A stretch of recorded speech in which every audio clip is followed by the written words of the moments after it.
Welcome to Fort Worth 148's podcast, where we meet to discuss Masonic topics and strive to build value in the Brotherhood. The opinions and statements of the participants do not represent any positions or stance of any Grand Lodge or Lodge and are solely the viewpoints of the participants.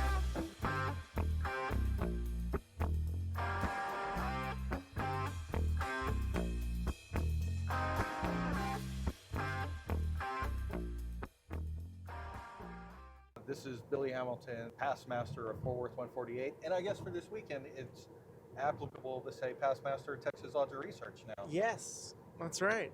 Congratulations. Thank you. It's a one-year term? It's a one-year term, yes. Nice. Well, I'm Chris Ruli, if you haven't figured that out by now. I'm a researcher, Masonic historian out of the D.C. area. I'm a member of Federal Lodge number 1 in D.C., Alexander Washington Lodge number 22 in Virginia, and writer of a couple different things and doer of certain things as well. So happy to be here. Thank you for your lodge, the Texas Lodge of Research's invitation to bring me over and serve as this year's Anson Jones Lecturer.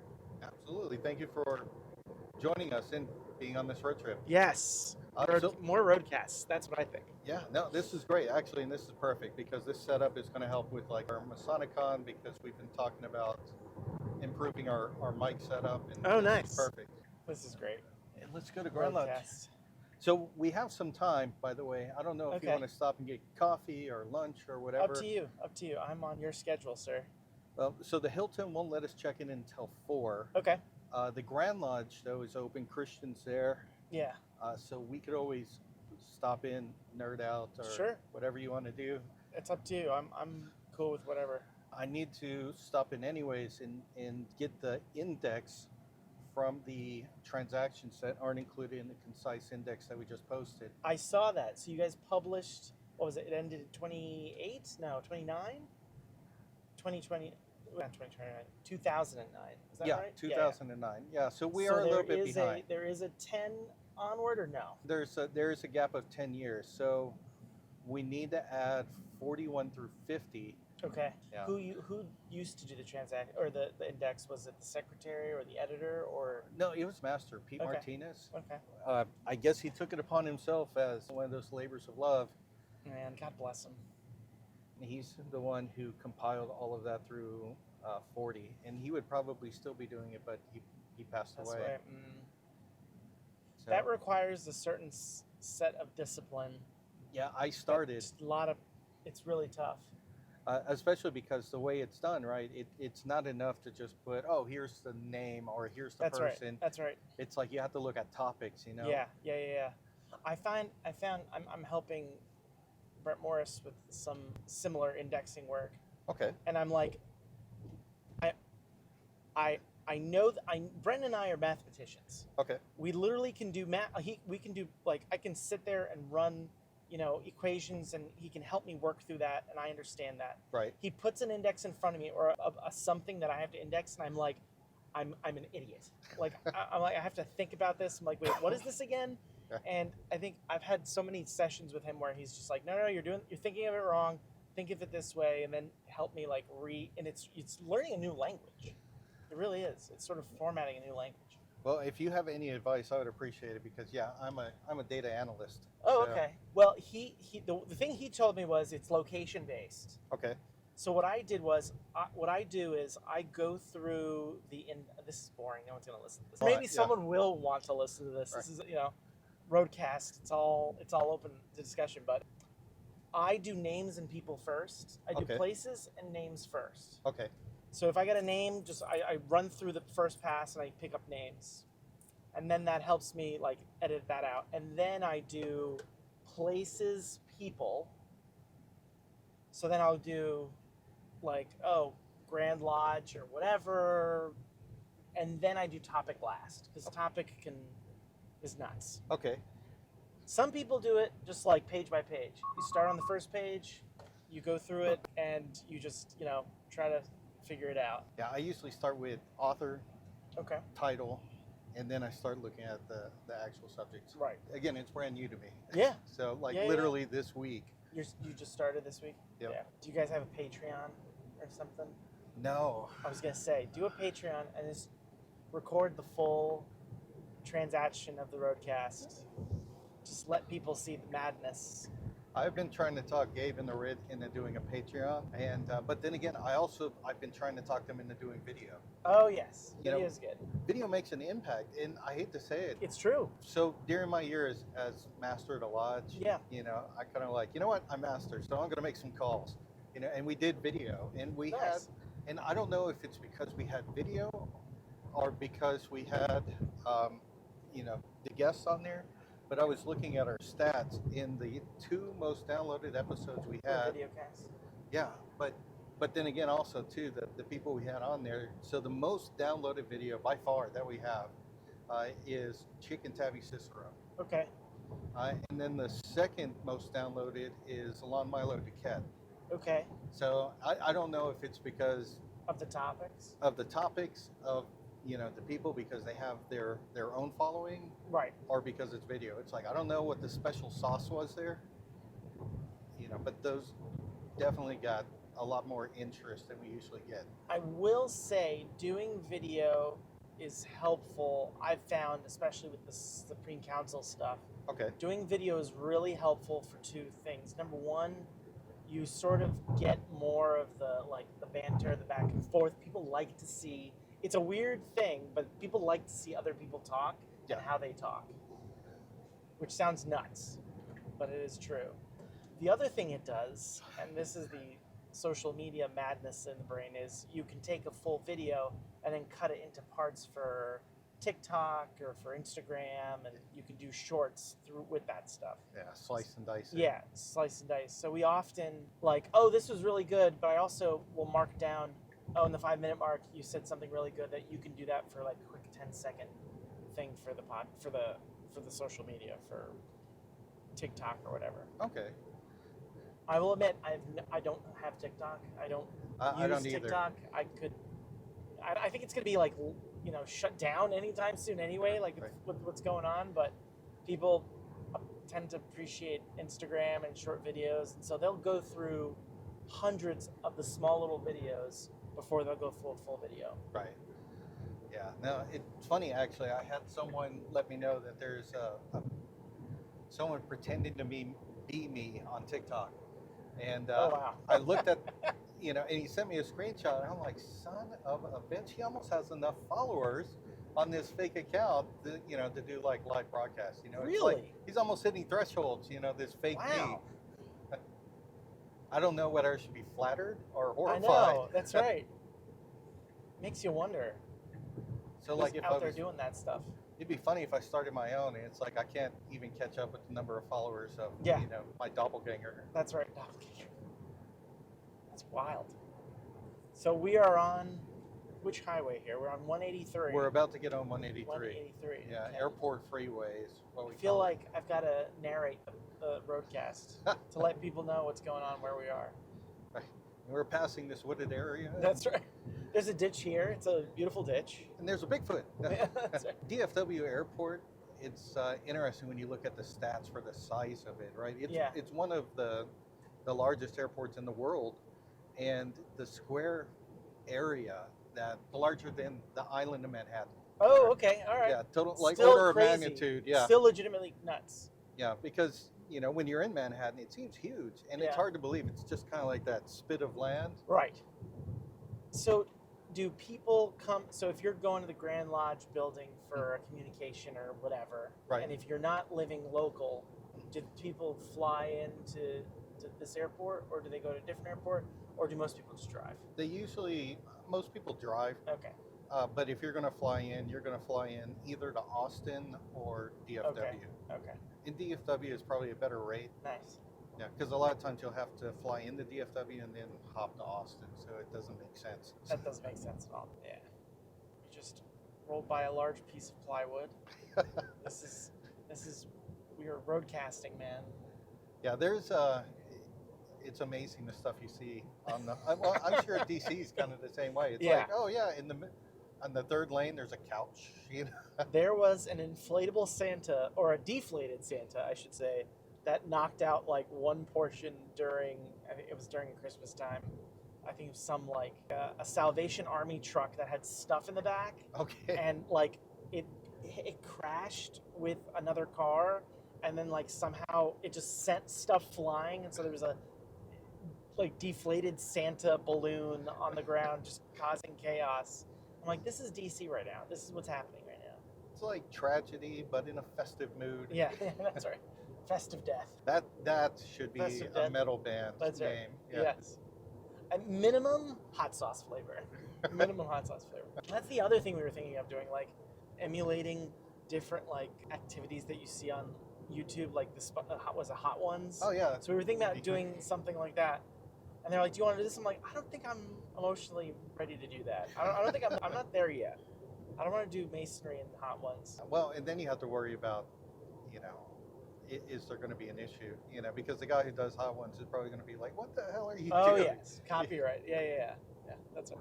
Yeah, we've got to find something else to call it. Yeah, I mean, unless it's like obviously parody, and then it's like, yeah, Right. parody kind of, it gets a pass. That's right. Absolutely. Yeah. So far, we've done so many of those. We did the Google search one.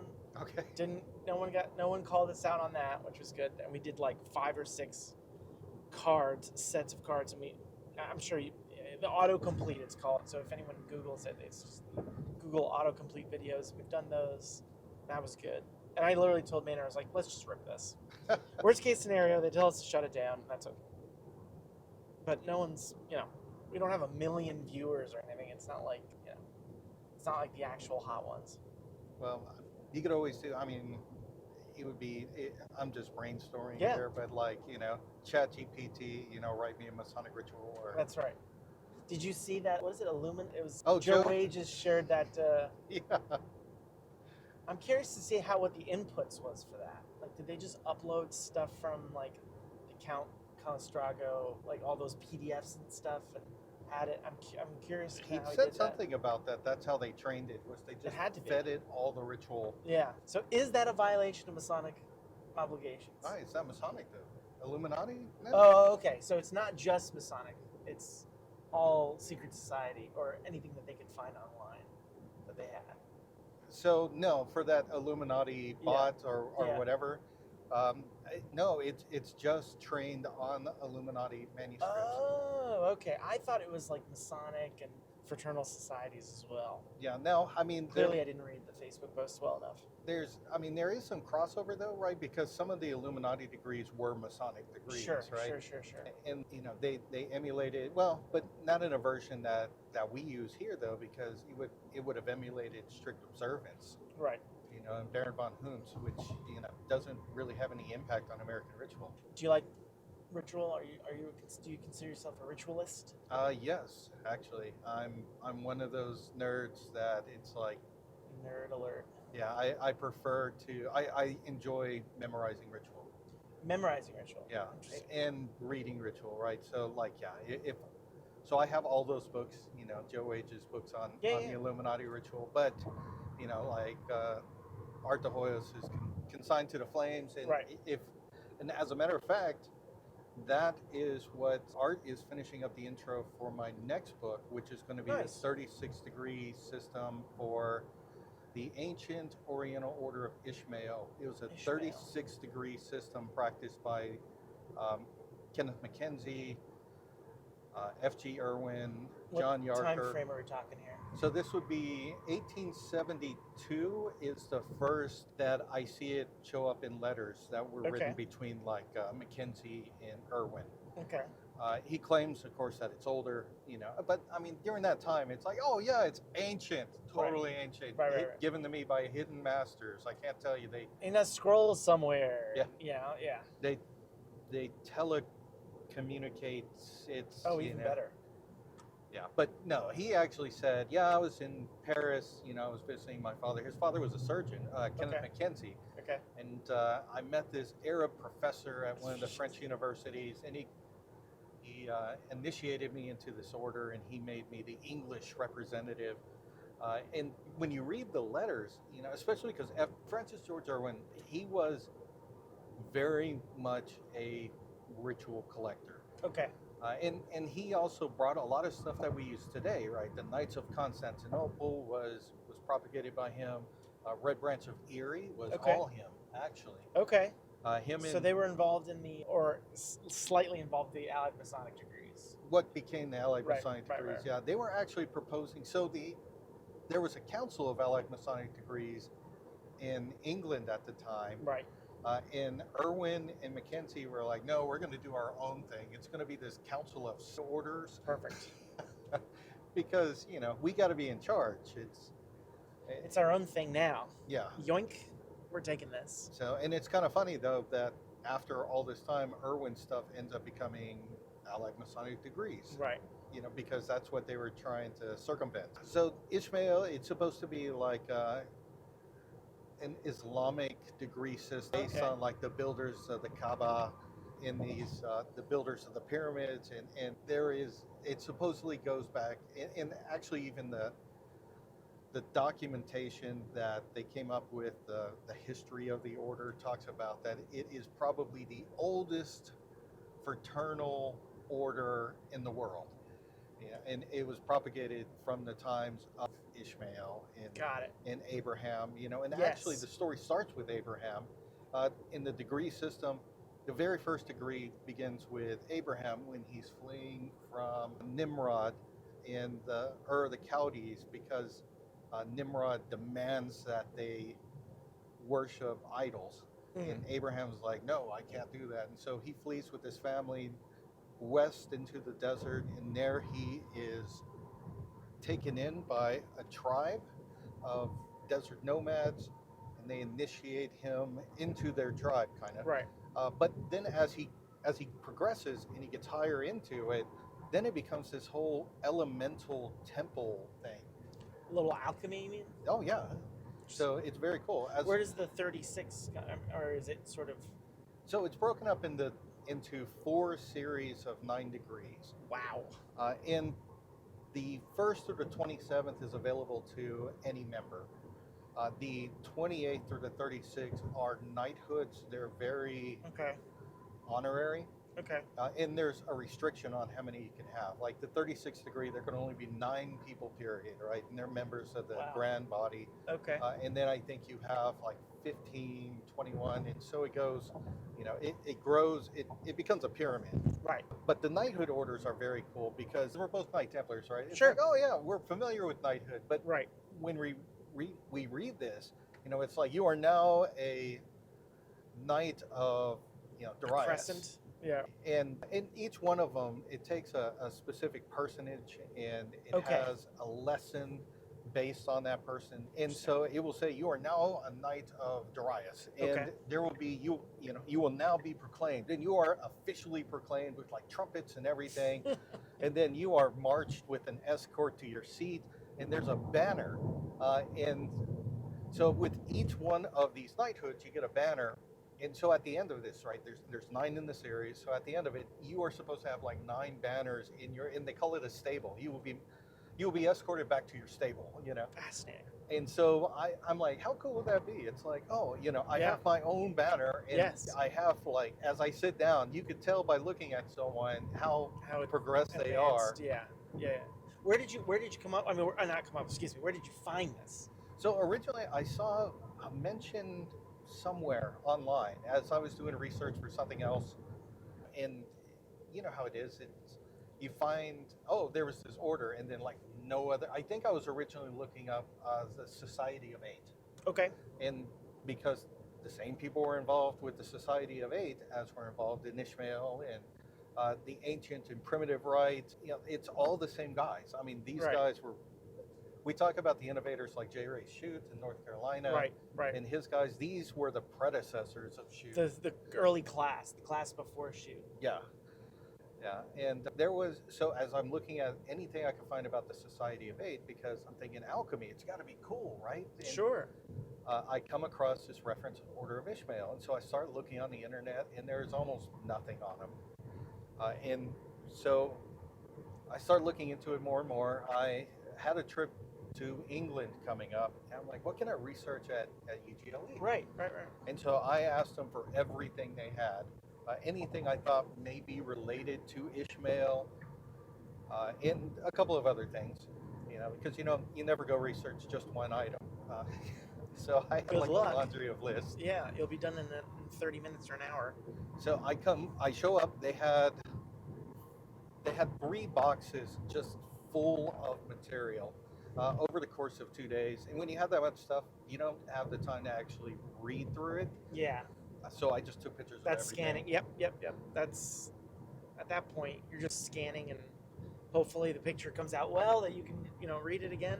Yeah, and at first it's going to bring the document scanner, but then I realized my iPhone has a much better camera than even my document scanner has. Now the iPhones are really good. Yeah, I forgot which one do I have. I've got a really good one that I've used since grad school, if you can believe it. Okay. Scanner Pro. Okay. I've used it since grad school. I'm not joking. I've had it for like 10 years, and they keep updating it. I bought a lifetime license back in the day when it was like $60, and people were like, "You're gonna spend $60 on a phone app?" And I'm like, "Yeah, sure." whole dollars. As long as the company didn't fold, they said that they'll make adjustments. And to this guy's credit, he's been like making adjustments to it for like 10 years, and it's fantastic. That's awesome. I'm using Adobe Scanner Oh, okay. Pro. Yeah. That's good because it's like connected with Adobe systems. So Yeah. there's a lot of integration there. So, and you can adjust the size of the picture, and it'll Yeah. skew it and Yep. everything for you, and Yep. then you export as PDF, and it's already done. It's great. So back to Ishmael. Yes. You couldn't find this in the United States. You had to go to England or excuse me, Grand Lodge to find this stuff. Correct. Yeah, So this is an English degree system. it is. Interesting. Yeah, I did see reference to there may have been a couple of members in Canada Okay. through Major Irwin. He was the second head of the order. He kind of inherited it when Kenneth Mackenzie died. He had a lot of connections because he was stationed in Canada for a while, so he conferred it upon some of his old army buddies in Makes Canada. sense. Yeah. Commonwealth. But I don't think it ever really went anywhere. And to be honest, I don't think it was very widely practiced. And I even have some letters between Irwin and Yarker where Yarker was kind of complaining about there's so many degrees, it would take forever for somebody to go in through all of them, Right. and no one's going to pay for this. And I thought that was weird. It's like, so Yarker was complaining no one's going to pay for the degree system because there's too much to it. Out of all people. Right. But then again, I mean, look at what he did with Memphis Misram was Right. he cut that down. You shortened too. it down. Yeah. What was it, like 30 Streamlined it. degrees? Yeah. Streamlining, I guess.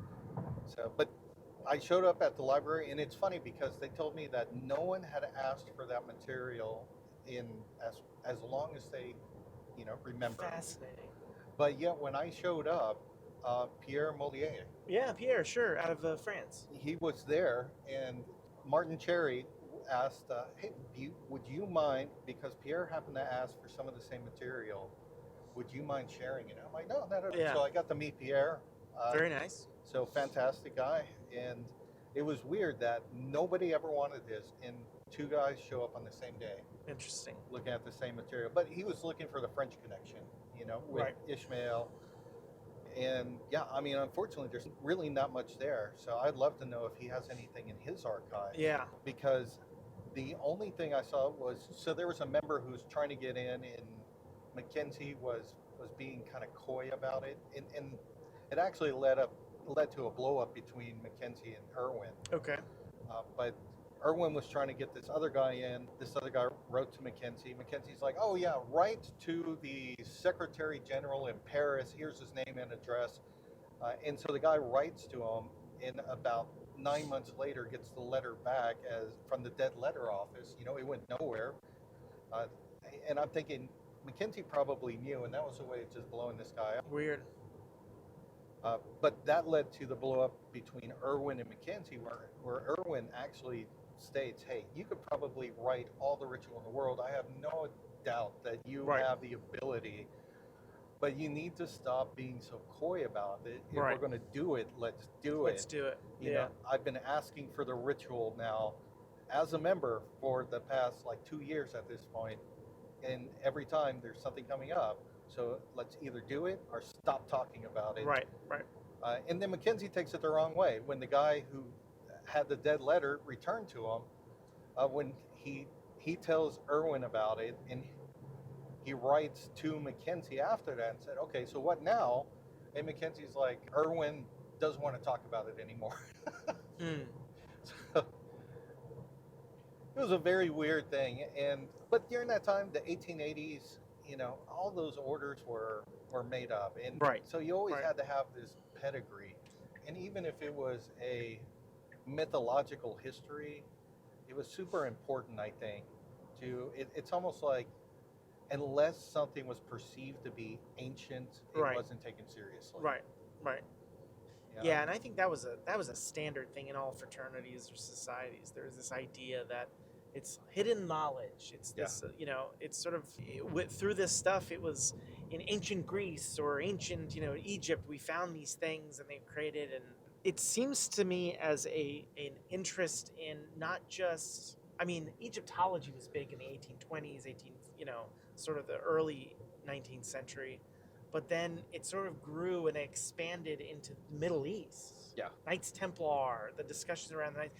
I make the argument that I think the Knights Templar did more to sort of bring that history of the Crusades into common discussion, where I can see people doing a degree on, the Saracens, or these enemies of the savage enemies of the Christian knights. Who are these individuals? And so people might find that be particularly interesting. They create these degree systems around it. Well, and these were the same guys too who were taking on like a Hindu flavored degree system, because they were the exact same guys who were doing Satbai. Right. Yeah. And Pike was even interested in that stuff. He was fascinated with East Indian or Indo, what we would call Indo-Asian cultures now, or religions. Well, that was also the period, though, of ad fontes, right? If it's older, it must be purer. Yes, that's right. It's adulterated now. We wanted something that's clean and pristine. Yeah, that's interesting. So you already went to the Grand Lodge, and you reviewed and you collected, and so now you're just basically compiling it into a book. Yeah. So do you have the ritual, or is it just you have snippets of the ritual or structure of the rituals? No, I have 4 different copies of the ritual. Oh wow. So I have in the book I actually date them. Okay. Because they were kind enough to date them for me, right? Like, so you have John Yarker signed one, 1907. Okay. So I believe the oldest copy. It says that it's Mackenzie's, but comparing the handwriting, it's actually Irwin. Okay. So Irwin wrote this, and I think this may have been when Mackenzie actually gave him a copy of the rituals. This was his personal copies that he transcribed. And then in the oldest one, it's hasty handwriting. You could tell he was in a hurry. And then shorthand? No, it was just sloppy. Got it. You could tell it's the same writer as his writing letters. it quickly. But yeah, he's writing it quickly. And even the pages it's like construction paper that's been glued together to make a book. So, and it's all in pencil. Oh wow. And then there's another copy, and it's also Irwin's handwriting, but it's almost like he took the time to, now that I have it, let me put it into something that I can actually use. Yeah. And so he rewrote it, and that is probably the best version of it. Then there's a typewritten version that was created by John Yarker from 1907. So you're talking about 30 years later, and it's heavily influenced. Is it the same, or are there variations in the wording, the structure? No, there are a lot of variations. Okay. And so that's what I did, was I tried to put together like a comprehensive version of the ritual, something that was workable. Nice. And then the 4th version is the most interesting one. So Yarker had typewritten the entire degree system, the 36 degree system. Okay. But the 4th version, part of it, I can't identify the handwriting, but there are 4 lectures, which are key because I can't find them anywhere else in the other copies. There are 4 lectures in Westcott's handwriting. Okay. So. And who's Westcott? William Wynne Westcott. Okay. Yeah, the Golden Dawn and SRIA. That 4th copy was Westcott's copy, and I don't know if he had someone else transcribe it for him, and then he added his own, lectures to it Right. at a later time. But that one is the truncated, I would say, post-Yarker version, where, as I said, Yarker had complained it's too large of a degree system. Right. And so what they did was they collapsed it to where now it was 1 degree would cover the entire series of 9 degrees. Okay. So it was now a 4-degree system Right. that tried to touch on every one of them. And then the lecture was kind of a recap in like a history behind the series. Well, it's certainly doable. Was this open to any non-Masons? It could be anyone. It wasn't necessarily Masonic requirement. So it's interesting, yes and no. Okay. I would say no, because it was only Masons who were invited to be a part of it. There's nothing that excludes women or anything else. And we know that Westcott, right, was okay with that. Sure, certainly. Because of the Golden Dawn. Right. And I mean, plus one of his mentors was Anna Kingsford, right? She was Okay. a huge influence on him. But the reason I say no is because some of the guys are kind of interesting. They were Masons for a short time, and then they're no longer a member of a regular lodge. Interesting. But they're still doing all this Masonic activity. So Mackenzie was a member for like a year, maybe 2. But he was still somehow, even though he had demitted from his lodge and he wasn't attached to any other lodge, Right. he was still a member of the SRIA. It's like, how does that work? Right. Could he have been in a regular lodge that people didn't know about, or maybe it turned out to be regular, but they didn't know that it was irregular or clandestine? I don't There's know. no record to suggest that. I don't see any. I see the record. I Yeah. can find this record of where he demitted. Right.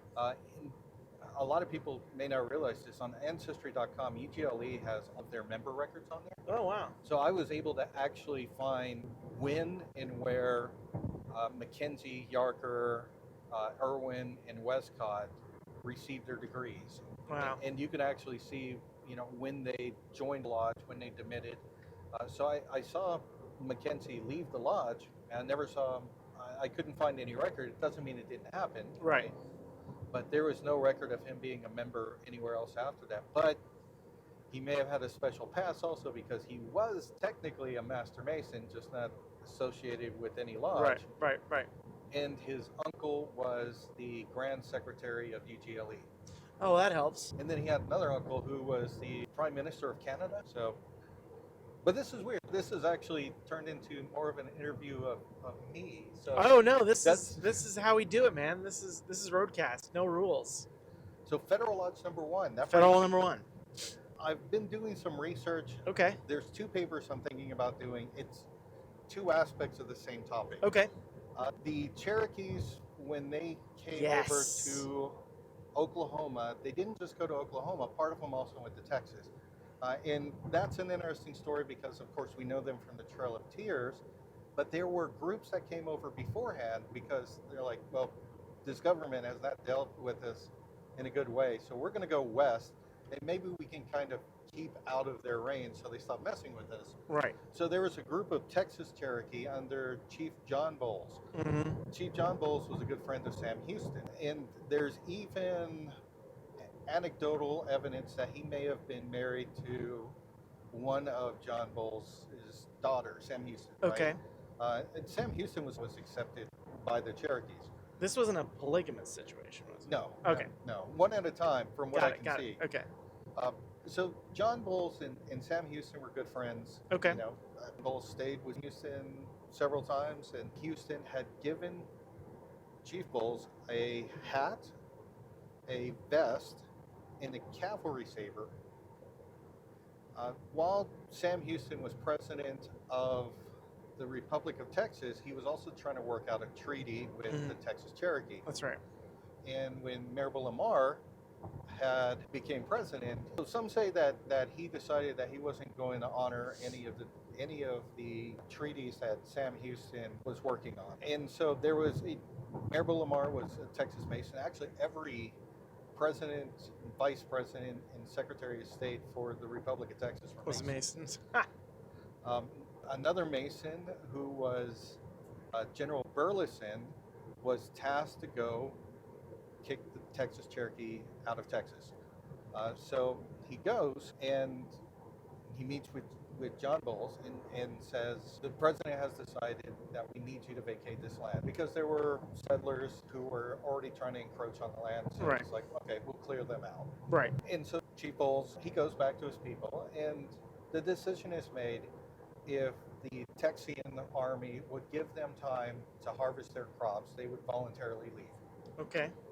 And he took this back to General Burleson, and General Burleson said, no, we demand that you leave immediately. And so Chief Bowles told him, you leave me in a predicament, because if I tell you no, then you and your army will kill me. But if I tell you yes, we'll accede to your demands, Right. my own people will kill me. Stuck between a rock and a hard place. So it leads to a battle. And at this time, Chief Bowles is like 85, something. He's Okay. old. And when the battle comes, Chief Bowles gets on his horse wearing the hat, the vest, the sword that Sam Houston gave him, and he leads the charge Wow. against the Texans. And so it's an entire day of battles. The Cherokee charge, they go back, they do it again all Right. day long. Right. The next day, Chief John Bowles gets on his horse, does it again. So this is the second day now of this 85-year-old man Right. riding at the head of the charge. A bullet goes through his leg during one of the charges, embeds itself in his horse. His horse goes lame. So he goes back to the Cherokee side of the line to exchange his horse. And as he's doing so, he gets shot in the back. And as he's laying on the ground, there's a lieutenant who actually writes about it. And he says, as I approached him, he was singing his war song. He was on the ground. And I turned him over, and I was trying to get aid for him. And a captain came up. And while Chief Bowles was on the ground injured, and this Texian lieutenant was trying to help him, the captain walks up and just shoots him in the head. Ooh. And the claim was that the Texian captain his family had been massacred by Cherokee. Okay. So, difficult times all around. Yes. But as a result, because he was the man who killed Chief John Bowles, they gave him his sword, the sword that had been given to him by Sam Houston. That's interesting. He then takes it, and he's a Mason. He takes it back to his home lodge. It becomes the Tyler sword in the Masonic Lodge in Henderson, Texas. Okay. It stays there. So this happened in the 1830s. Okay. It's used as the Tyler sword for decades. Civil War breaks out. Do they know the provenance of the sword? Or is it just so happened to be the lodge sword, like the Tyler sword? I don't know, Okay. to be honest. Yeah. I know that they would have known that it was John Bowles' sword. I'm not sure if they would have known it was given to him by Sam Houston. Got it. Okay. So during the Civil War, one of their members, an attorney, becomes an officer, and they present the sword, and they ask him to carry it with them in battle during the Civil War. So it leaves the lodge for that time, for a couple of years. He returns, the lodge continues to use the sword. And this is where my story is, right? So the paper I want to write for Texas Lodge of Research is the story of Sam Houston, this sword, and the death of Chief Bowles. Okay. Now, the paper I want to write for the Oklahoma Lodge of Research is at some point in the 1880s, 1890s. So the Cherokee set themselves, they have the Cherokee Nation in Tahlequah, Oklahoma is where their capital is of the Cherokee Nation. And the oldest lodge in Oklahoma is actually located in Tahlequah as well. The Cherokees brought it with them. The reason I perked up when you said Federal Lodge number 1 is so a lot of people don't realize that the Cherokee Nation is who brought Masonry to Oklahoma. And they did it in 1848. Some of those guys were initiated in Federal Lodge number 1. Exactly. And that's right. Because when they would go to visit, or when they would go to Washington, D.C., to talk about treaties. That's right. They would sit in Federal Lodge number 1. So Federal Lodge has this weird little connection which not a lot of people talk about. I think most people, when they think of Federal Lodge number 1, they think about the White House because its first core charter members, James Hoban, master of the lodge, architect of the White House. Right. Stevenson, all these other interesting figures, carpenters, stoneworkers, masons, blah, blah, blah, blah. That first class of masons, that first class, maybe about a decade or two, they sort of die out. Okay. There's not a lot of activity. The lodge goes into a slightly dormant state. It's still making masons, but it's very, it doesn't really talk about its history. It's sort of just operating. Okay. It's existing. It's existing, that's right. Now, there's an upswing after the Morgan affair. And, the Morgan affair doesn't really cause it, because D.C. is the only jurisdiction that I could find where there was more Masons initiated during the Morgan affair. We actually had a higher population of Masons in D.C. during the Morgan affair than any other jurisdiction, which I find really hilarious. But there's a point in time where politics starts to weave into, or the lodge gets into this weird, I call it Zelig mode, or who was it? What was his name? Tom Hanks in a Forrest Gump mode, where they start to be involved in a national history. Okay. So, first example, you're talking about the Cherokee. Absolutely. The Cherokee, a delegation of Cherokee come to Washington, D.C. for government claims. They are going to Congress. This is where, famously congressmen go, well, those were old terms, and you guys, broke these terms during the Civil War, and so we're not considering these terms. We're creating new terms. And there's a whole, Bob Davis, for example, has written a lot about Pike and all that stuff. So we do know that a group of them did come and were initiated and then came out and then sort of helped establish lodges and grand lodges and all these organizations. Mm-hmm. The Federal Lodge has never digitized those records. I am now in the process of digitizing those records. So we're gonna get close to getting that information for you. So the Cherokee Nation, number one, that is true. Okay. The other thing, which is really weird, is Chinese delegation. In the turn of the 20th century, the Chinese delegation came to the United States, was initiated at Federal Lodge number one. Mm-hmm. They made the argument that said, well, we brought the Cherokee in as well, so you obviously want to come with us because we have that tradition of supporting and establishing and helping, support different groups around the community. We're multicultural like that. Exactly. Like one of the earliest forms of multiculturalism in Masonry.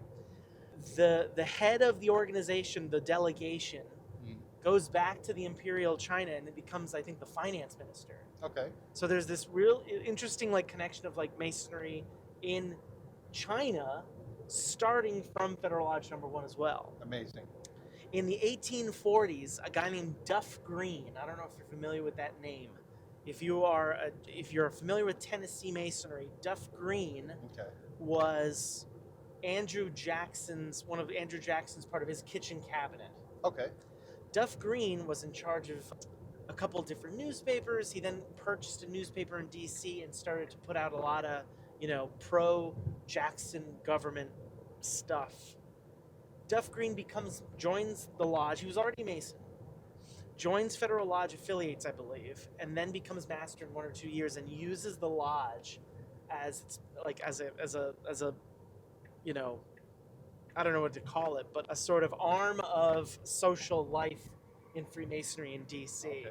It became the French salons back in the day. Yeah, that's right. Masonry was with Andrew Jackson there. So Andrew Jackson was participating in activities. He didn't attend Federal Lodge, but he became an honorary member of the lodge. He accepted that position, and I think he was Postmaster General as well. Okay. Or something. There was another, and it's in my book. I just don't have it off the top of my head. But he is now, mind you, this is Andrew Jackson.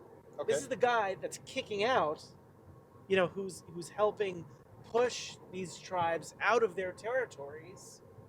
So that same lodge, Federal Lodge, that brings in Andrew Jackson and Duff Green, who's supporting this mechanism of bringing Andrew Jackson into power and keeping him to power, decades later is bringing in the Cherokee and is bringing and initiating these men who's lost their territories because of the guy from the lodge, 2 decades before. Right. So Federal Lodge gets involved in this weird, mix of different things. So yeah, we're digitizing the records of the lodge, and so I think more of that information is going to come out. So I'm happy to help you get that information for your article. Yeah, I would love to see it, because as I've been doing my research, I found like in Federal Lodge there were two competing. I don't know. I guess you would say that the Cherokee Nation was facing its own internal strife. Right. Right, and they broke up into the two camps, right? And there were those who wanted to kind of appease Washington and, yeah, we'll comply with your Keep the demands. status quo, yeah. And there were those who were like, no, they're obviously going to break their word again, so Right. we just need to strike out on our own, leave them behind. And it led to conflict and a little bit of bloodshed in the Cherokee Nation. And those two sides came together in Federal Lodge. They had this conflict first in Tennessee and then in Oklahoma, and they finally resolved all those issues between themselves in a Masonic lodge. Yeah. The District of Columbia has had a long tradition of using Masonic halls for public spaces. I mean, and that's really common in any. It doesn't necessarily mean us, but DC's City Hall. So the first City Hall that DC, well, actually before their first City Hall, because the first City Hall for the District of Columbia was established in 1822. Okay. District of Columbia was the District of Columbia since 1790. They set up the District of Columbia in 1790 under the Residence Act. So for the first, 3 decades, they were effectively operating the City Council, the Board of Aldermen, on the first floor of the Masonic Hall. Okay.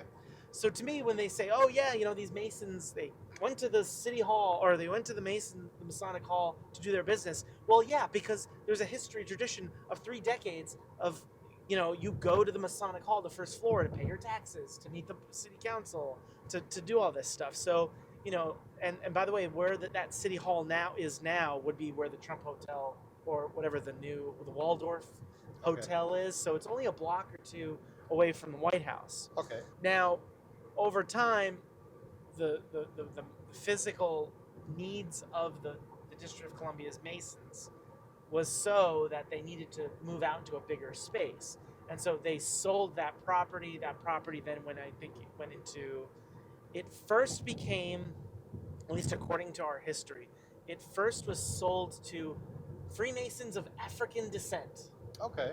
Don't know what that means. Doesn't know if it was Prince Hall. We just know that it was Freemasons of African descent. Right.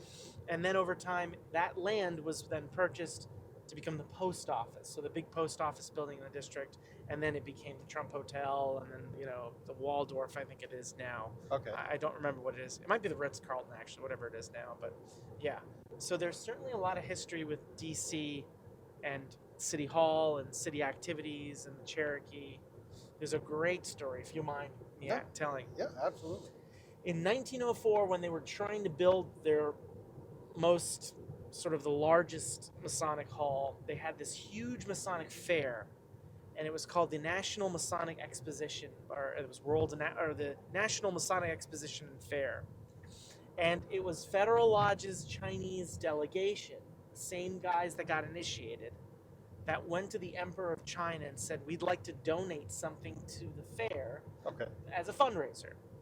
And so the fair received this cargo from the Imperial Palace itself with tea from the Emperor's own personal tea, like reserves.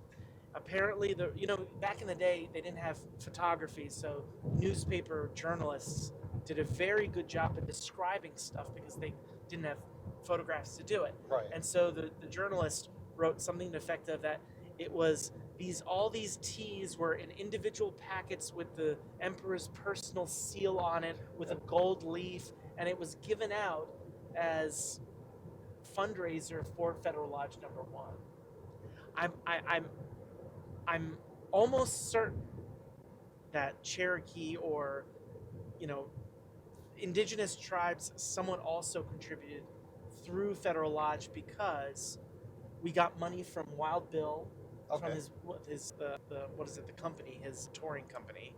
I think $100, and then we received items and articles from different Masons around the country, and lodges would be the one that send them out and say, hey, we're fundraising. Do you have anything interesting that we can give out and sell as a fundraiser? And so Marie Curie in Paris literally sent over radioactive material. And when they were recently doing a renovation of the building, I reached out to their architect and I said, hey, did you ever find a lead or copper box in there? Please don't open it. Because there's a very, very strong case that they put radium in one of the stones or in a metal container or a lead container into the building. It's amazing. Yeah. That's my rant. So yes, Cherokee, very big. It's safe. Trust me. Yes, that's I handle this stuff all the time. Oh, sure. What is this called? Radium? Right. Why is it emitting this weird, green glow? Better put it in a box. What's that spot? That's fine. Yeah, that's right. Yeah. So the Cherokee, interesting, and it's like a forgotten part of history, right? Yeah. And weirdly enough, because the lodge never digitized its records, we have all these lost stories that I just found through newspaper clippings. And I was like, wait a minute, I didn't know about this. Yeah. There was a newspaper clipping, the same thing you mentioned. I found that story of the negotiations between the different tribes trying to, or different sects or the different groups coming together. I found that through a newspaper. I didn't find that in a Masonic proceeding. Yeah. So you find these stories randomly out there in the wild. Well, so that's how I found the story about the sword, because the sword is now in Tahlequah at the Masonic Lodge there. And I'm like, how did it get there? Yeah. And so I started looking into it. And it turns out, so Henderson Lodge, in the 1880s, 1890s, there was a decision that the lodge would present, because they knew it was Chief Bowles' sword. Right.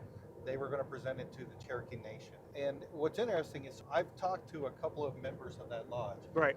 And anecdotal information again, it's, according to them, the lodge voted on it, the vote failed, and so some members stole the sword and gave it without permission of the lodge. But I find that hard to believe, because the newspaper, again,